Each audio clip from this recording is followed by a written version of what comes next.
gates of heaven to the...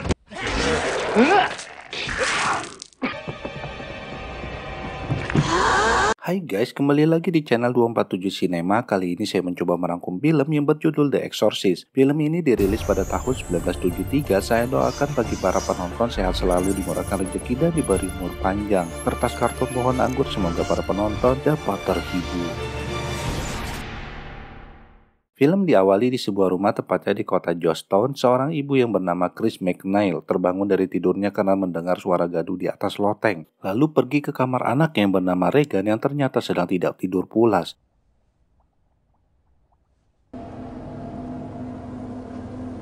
Keesokan paginya ia pergi ke dapur untuk membuat kopi dan sudah ada asisten rumah tangganya sedang membuat sarapan pagi. Ia juga bilang kepada seorang asisten rumah tangga yang lain bernama Carl bahwa di loteng banyak tikus berseliweran. Carl bilang lotengnya bersih, tidak mungkin ada tikus di sana. Setelahnya McNeil pergi syuting. Ia berperan sebagai seorang dosen dan bergabung dengan mahasiswa menolak pembongkaran sebuah kampus. Dari kejauhan seorang pria yang merupakan seorang pastor bernama Karas melintas dekat dengan acara syuting dilakukan. Setelahnya Neil pulang dengan berjalan kaki padahal supirnya sudah menunggu lama. Di dalam perjalanan ia melihat dua orang pastor sedang mengobrol. Sesampainya di rumah ia disambut oleh Sharon dan anaknya Regan. What you do today? Stuff. Regan bilang ia seharian bermain di halaman belakang dengan Sharon. Di tempat lainnya, Karas hendak pulang dengan naik kereta. Ada seorang gelandangan yang matanya menyeramkan meminta bantuan kepadanya. Lalu Regan menceritakan bahwa telah menunggang sebuah kuda yang berwarna abu-abu. Pemiliknya juga telah mengizinkannya untuk menunggang. Ia meminta dibelikan kuda oleh ibunya. Sesampainya di rumah, Karas membangunkan ibunya yang tertidur di atas kursi sambil mendengarkan radio. Setelahnya ia mengecek luka di kaki ibunya. Karas bermaksud untuk membawa ibunya agar selalu dekat dengannya. Namun si ibu tidak mau pergi dari rumahnya yang telah ia tempati selama berpuluh-puluh tahun lamanya. Malam hari pun tiba. Neil menemani Regan pergi tidur. Ia berjanji akan mengajak Regan nonton ondel-ondel dan jalan-jalan di keesokan harinya. Di tempat lainnya, Karas sedang menikmati segelas bir bersama temannya yang bernama Tom. Ia bilang mau resign saja agar bisa selalu bersama ibunya. Karena profesinya juga sudah tidak cocok dengannya lagi, namun Tom menyayangkan karena Karas adalah orang terbaik yang saat ini ada. Regan bilang ibunya yang merupakan seorang janda tajir boleh mengajak temannya yang bernama Burke untuk pergi bersama jika ibunya mau. Ia pun sangat setuju jika Burke menjadi ayah tirinya. Karena Burke sering mengunjunginya di rumah, Regan kira sedang PDKT dengan ibunya. Keesokan harinya yang merupakan hari ulang tahun Regan, Neil menelpon sebuah hotel di mana mantan suaminya tinggal. Ia jengkel karena mantannya itu tidak sama sekali peduli dengan anaknya sendiri, mengucapkan ulang tahun saja tidak. Malam hari pun tiba. Karena sedang tidak bisa tidur, Neil mengecek kamar Regan. Lalu ia mendengar suara gaduh kembali di atas loteng yang ia kira adalah perbuatan Siti. Dengan rasa penasaran, ia pun mencoba untuk naik ke atas loteng tersebut. Ia melihat sebuah perangkap tikus di sana namun tidak ada satupun yang terjerat. Tiba-tiba saja Carl naik juga ke loteng sehingga mengagetkan Neil.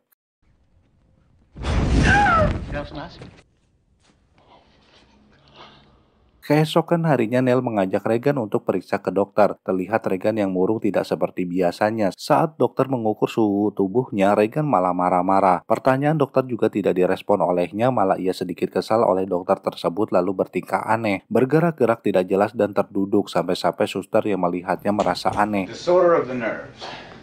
Dokter pun belum bisa menyimpulkan apa yang terjadi padanya. Dokter bilang kemungkinan Regan sedang mengalami masa puber. Hal tersebut sering terjadi pada remaja yang mengalami masa itu. Emosinya yang sedang tidak terkendali, konsentrasinya juga terganggu. Lalu dokter pun memberikan obat Ritalin yang merupakan obat perangsang dengan maksud untuk dapat meringankan kondisi yang Regan alami saat ini.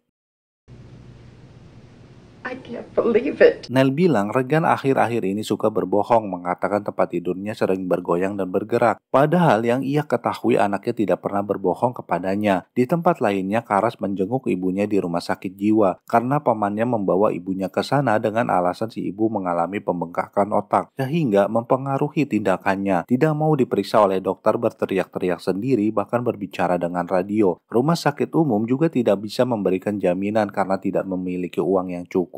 Karas berjanji untuk membawa ibunya pulang dari rumah sakit tersebut. Kembali kepada Neil, dokter pun menceritakan bahwa kata-kata Regan seperti orang dewasa, sampai-sampai dokter disuruh menyingkirkan tangannya dari tubuh Regan dan mengatakan dokter sebagai jalang sialan. Malam harinya, Neil mengadakan pesta ulang tahun Regan yang dihadiri oleh para tamu undangan dari kru film. Seorang pastor pun juga ikut diundang di acara pesta tersebut. Neil menanyakan seorang pastor yang sering ia lihat di dekat gereja, yang tidak lain adalah Karas. Ia sangat terguncang ketika ibunya telah meninggal sebelum ditemukan. He's our psychiatric counselor. Ada kejadian yang sangat disayangkan. Burke yang sedang mabuk karena menenggak tuak terlalu banyak selalu mengikuti Carol dan mengejeknya sebagai Najib keparat, sehingga membuat Carol naik darah. Neil pun mengecek kamar Regan yang sepertinya pura-pura tidur, lalu kembali ke dalam pesta untuk bernyanyi bersama dengan pastor.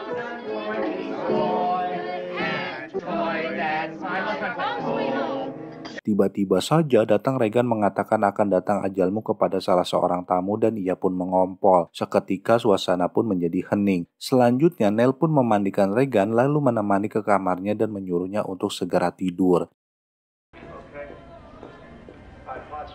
Di tempat lainnya, Pastor Dyer mengunjungi kamar Karas yang ternyata sedang mabuk. Ia menanyakan dari mana Karas mendapatkan uang untuk membeli minuman alkohol tersebut. Karas sangat menyesali karena tidak menemani ibunya sampai meninggalnya si ibu. Tidak ada yang menemaninya di rumahnya. Lalu Dyer pun pergi meninggalkan kamar tersebut.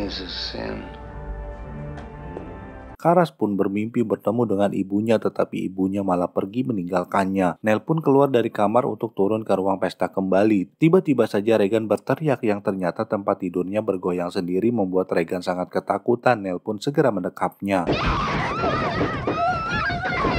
Keesokan harinya Karas memimpin doa di gereja, sedangkan Regan dibawa ke dokter kembali. Beberapa perawat memeganginya karena terus berontak ketika mau disuntik. Bahkan dokter pun diludahi mukanya oleh Regan. And usually just before a convulsion. Dokter bilang Regan mengalami gangguan saraf otak sehingga mengalami halusinasi yang parah didahului dengan gejala sawan. Berkali-kali dokter bilang gangguan yang terjadi pada Regan adalah di otaknya bukan ranjang. Tetapi Neil membantahnya. Kejadian yang terjadi terakhir kali ia menyaksikan dan merasakan sendiri bahwa ranjangnya yang bergoyang. It can last for days or even weeks. Dokter bilang jika gejalanya belum parah maka akan segera dilakukan operasi pengangkatan. Sementara Regan dibawa ke ruang radiologi untuk disken kembali. Setelahnya ia dibaringkan ke meja operasi, dokter pun sedikit melubangi bagian leher Regan untuk mengeluarkan darah lalu mensken kepalanya kembali.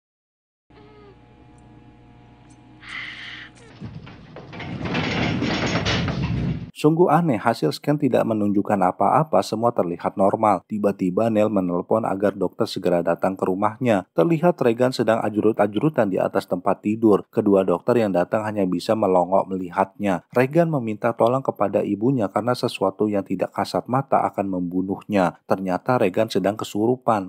The soul is mine. Fuck me. Kata-katanya sangat tidak mengenakan, dia minta disetubuhi. Dokter yang mendekati juga ditinju olehnya. Berteriak-teriak tidak karuan, dengan segera dokter menyuntikkan obat penenang agar Regan tidak semakin brutal dan menjadi-jadi. She'll probably sleep through tomorrow. Menurut analisa dokter, Regan mengalami gangguan saraf patologis sehingga mempercepat otot motor. Dugaan para dokter adalah mengalami temporal lobe. Neil pun tidak lagi bisa menahan emosinya karena terlihat jelas Regan sedang kesurupan makhluk goib, malah dibilang berpenyakit. Christ's sakes, did you see her or not? Mereka akan melakukan serangkaian scan kembali yaitu bagian tulang belakang karena tidak terlihat oleh alat EEG. Dengan rangkaian ini pasti akan terlihat. Keesokan harinya serangkaian deteksi yang dimaksud pun dilakukan. Terlihat Regan sangat kesakitan dan mengeluarkan banyak keringat. Lagi-lagi hasil yang didapat pun negatif alias normal. Setelahnya Neil pun pulang ke rumah, didapati lampu yang kedap-kedip terlihat wajah hantu di dinding lemari. Neil pun segera masuk ke dalam kamar Regan dan menutup jendelanya yang terbuka lalu menyelimuti Regan kembali karena cuaca sangat dingin sekali. Neil pun mengomeli Sharon yang meninggalkan Regan sendirian di dalam kamar. Sharon bilang tadi ia menitipkan Regan kepada Burke yang ternyata tidak dijaganya. Malahan mereka mendapat kabar dari seorang yang bernama Chuck bahwa Burke telah tewas karena terlalu banyak minum tuak sehingga mabuk dan terjatuh di trotoar. Lehernya pun patah lalu tewas di jalan. Tiba-tiba saja terlihat Regan menuruni tangga sambil kayang. Seorang psikiater pun didatangkan malahan digigit oleh Regan. Keesokan harinya Karas didatangi oleh seorang polisi dari bagian pembunuhan. Ia meminta pendapatnya mengenai kematian Burke. Burke Denning ditemukan tewas terjatuh dari tangga dekat M Street dengan kepala terpuntir ke belakang. Disinyalir kematiannya terkait dengan penodaan terhadap misa hitam di gereja. Sebanyak 80 dokter mengadakan pertemuan membahas penyakit yang diderita oleh Regan. Para dokter menyebutnya sebagai perilaku di bawah sadar. Para dokter pun tidak tahu banyak mengenai hal itu atau mengenai kerasukan tidak dikenal di dunia kedokteran. Quite frankly, we really don't know much about it. Neil tidak akan menaruh Regan di rumah sakit jiwa. Ia pun sangat marah kepada para dokter. Menurutnya sebanyak 80 dokter hanya berbicara omong kosong saja. Polisi pun curiga terhadap seorang pastor yang mengguna-guna Burke karena telah menodai gereja. Karas seperti menutupi internal sendiri. Polisi tersebut merayu Karas untuk membantunya. It's too bad. Yeah, I hate to go alone. Beberapa dokter mempertanyakan tentang kepercayaan tertentu. Neil membantahnya ia dan putrinya tidak mempunyai kepercayaan seperti itu. Dokter pun menyarankan untuk dilakukan pengusiran roh jahat yang merasuki raga seseorang, yaitu meminta tolong pastor untuk melakukan ritual tersebut. Namun untuk saat ini sudah tidak dipercaya lagi kecuali hanya orang-orang tertentu yang masih mempercayainya. Tetapi ada yang berhasil sampai sembuh karena kekuatan sugesti saja. Di tempat lainnya, seorang polisi mendatangi TKP di mana Burke ditemukan tewas. Ditemukan sebuah batu yang sedikit mencurigakan di sana. Setelahnya, Neil membawa Regan pulang dengan dibantu oleh Carol dan Sharon, lalu membaringkannya di tempat tidur dalam kamarnya. Neil menemukan sebuah salib berada di balik selimut, menyangka Carol yang telah menaruhnya. Carol pun segera membantahnya, begitupun dengan Sharon dan asisten rumah tangganya yang lain. Tidak lama kemudian datang polisi yang belakangan diketahui bernama Letnan Kinderman, menanyakan sebelum Burke ditemukan tewas apakah ia sedang menjaga Regan. Neil membenarkannya, tetapi Regan telah diberi obat penenang saat Burke menjaganya. Kinder masih bingung dengan kematian yang Burke alami, masih sangat misteri. Menurutnya ada beberapa kemungkinan. Yang pertama adalah Burke dibunuh oleh seseorang yang bertubuh besar lalu didorong sehingga terjatuh dari tangga. Sedangkan kemungkinan yang kedua adalah Burke dibunuh di dalam rumah lalu dilemparkan dari jendela kamar Regan sehingga terjatuh di bawah tangga. Tetapi anehnya tidak ada orang kecuali hanya Regan. Setelahnya, Kinder meminta tanda tangan Neil. Ternyata ia adalah fans beratnya dan telah menonton film yang Neil bintangi berjudul Angel berulang kali lalu pergi meninggalkan rumah itu. Tiba-tiba saja terdengar suara gaduh dari kamar Regan. Terlihat perabotan yang berada di kamar berterbangan dan Regan menusuk-nusuk pahanya sendiri menggunakan salib. Suaranya sangat menyeramkan. Neil pun mendekatinya malah terkena gaplok olehnya. Sepertinya Regan sedang kerasukan iblis jahat yang mesum. Sangat aneh, terlihat Regan dapat memutar kepalanya ke belakang. Setelahnya Neil bertemu dengan Pastor Karas. Karas bercerita ia disekolahkan kedokteran oleh gereja sehingga ia menyandang gelar psikiater untuk saat ini. Johns Hopkins, places like that. I see. Karas merupakan teman dekat dari Pastor Dyer. Dyer tidak pernah sama sekali menyinggung mengenai Regan dan yang dikatakannya sewaktu dalam pesta karena para pastor sangat menjaga kerahasiaan sesuatu. Neil menanyakan kepada Karas mengenai ritual pengusiran setan. Ia juga meminta hal tersebut dapat Karas lakukan kepada putri semata wayangnya. Karas bilang hal tersebut sudah tidak dilakukan oleh pastor manapun untuk saat ini. Semenjak ia masuk dunia kedokteran, hal tersebut dinamakan dengan paranoia. And that's all the more reason to forget about exorcism. Tidak lagi ada kata-kata kerasukan. Neil pun meminta dengan sangat kepada Karas untuk melakukan ritual tersebut lalu mereka berdua segera mendatangi kamar Regan. Terlihat muka Regan yang acak-acakan tidak karuan bagaikan badut di acara ulang tahun bocil yang ternyata Regan sedang dirasuki oleh iblis. Where's Reagan? In here with us. You want to loosen the straps, son. Karas mencoba untuk berkomunikasi dengan iblis yang berada di dalam tubuh Regan lalu memperkenalkan dirinya sebagai seorang pastor. Tiba-tiba saja iblis yang merasuki tubuh Regan menyemburkan cincau hijau dari dalam mulutnya sehingga membuat Karas sedikit kesal. Sehingga Karas pun menyerah tidak dapat mengatasi apa yang diderita oleh Regan. Ia meminta bukti bahwa Regan sedang kerasukan untuk dibawa ke gereja agar gereja yang memutuskan hal tersebut. Neil pun menjadi sedikit marah karena tidak ada yang bisa membantu masalah putrinya tersebut. There's nothing wrong with my daughter except in her mind. Ia selalu saja dilempar-lempar sedangkan putrinya semakin hari semakin tidak sehat dan mengkhawatirkan. Karas pun pergi meninggalkan rumah tersebut. Di saat bersamaan, Kinderman ternyata sedang memata-matai rumah Neil. Terlihat bayangan di dalam kamar Regan. Keesokan harinya, Karas berkhutbah di dalam gereja dan menyiapkan air suci. Setelahnya, Karas mendengarkan hasil rekaman saat di kamar Regan. Terdengar suara Regan yang sedang menceritakan ayahnya. Lalu ia pun kembali mendatangi Regan yang sedang terbaring di atas tempat tidur dengan tangan dan kaki terikat. Iblis masih betah merasuki raga Regan. Karas memasang alat rekam di dekat Regan sebagai alat bukti bahwa Regan sedang kerasukan dan akan dibawa ke gereja untuk diajukan pengusiran setan. Did you do that? What's that? Holy water. Lalu mengeluarkan sebotol air suci dari dalam sakunya dan mengkepret-kepretkan ke tubuh Regan, sehingga iblis yang berada di dalam tubuhnya pun mengerang kepanasan dan mengeluarkan bahasa-bahasa aneh. Karas mendatangi Nell yang sedang berada di dalam ruangannya, mengatakan kepadanya ia mengkepretkan air di dalam botol yang ternyata hanya air keran biasa, tetapi Regan mengerang kepanasan yang menurut Karas itu bukanlah suatu tanda kerasukan. Ia juga menyarankan agar memberitahu keadaan Regan saat ini kepada ayahnya yang sedang berada di Eropa. Kemudian ia mendengarkan hasil rekaman bersama Dayar, yang ternyata iblis yang merasuki tubuh Regan hanya mengeluarkan bahasa Inggris yang dibalik saja. Karas mendapatkan panggilan telepon dari Sharon agar segera ke rumah Neil. Terlihat kata "help me" di perut Regan. Keesokan harinya Karas mendatangi Uskup Agung untuk meminta persetujuannya melakukan ritual pengusiran setan yang merasuki raga Regan. Awalnya Karas akan melakukan ritual tersebut sendirian, namun Uskup menyarankan ditemani dengan pastor senior berpengalaman dari luar negeri yang bernama Merin. Uskup meragukannya karena Merin terlalu tua untuk melakukan hal tersebut. Tom meyakinkannya bahwa Merin masih sanggup untuk melakukan hal tersebut. You're right, Mike, but he's finished. Came back 3 or 4 months ago. Keesokan malamnya Merin telah sampai di rumah Nell dan Karas juga telah berada di sana untuk melakukan ritual pengusiran setan. Sementara Sharon sedang mendengarkan radio. Merin meminta Karas untuk mengambilkan jubah, selendang, air suci, dan salinan roman ritual yang besar di ruang pepastoran di gereja.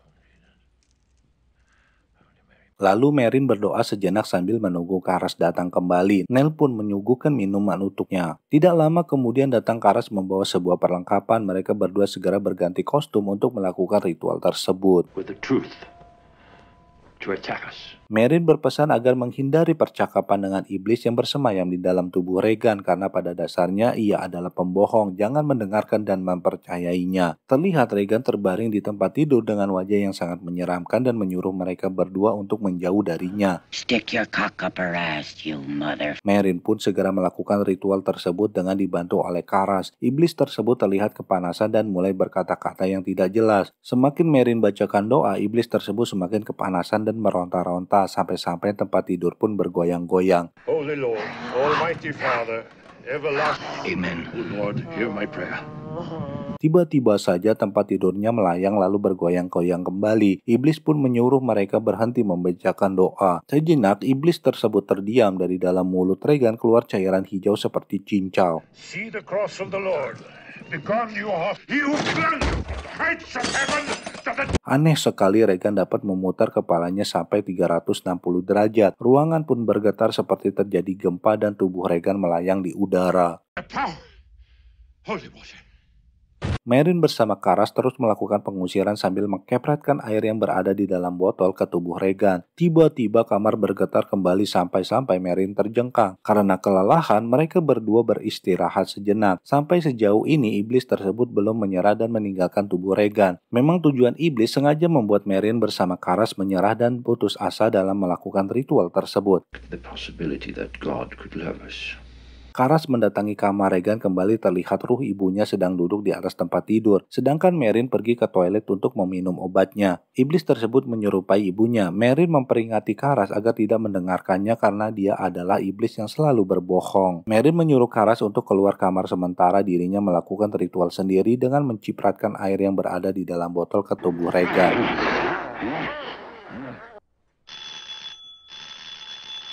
Tak lama kemudian Karas pun masuk ke dalam kamar menemukan Merin telah terbujur kaku. Kemudian ia memukul iblis yang berada di dalam tubuh Regan dan menyuruhnya untuk masuk ke dalam raganya saja. Iblis tersebut akhirnya masuk ke dalam tubuh Karas. Karas pun melompat jendela lalu terjatuh dari tangga dan mati seperti yang Burke alami. Sampai di sini film pun berakhir. Saya ucapkan terima kasih. Sampai jumpa di review film selanjutnya.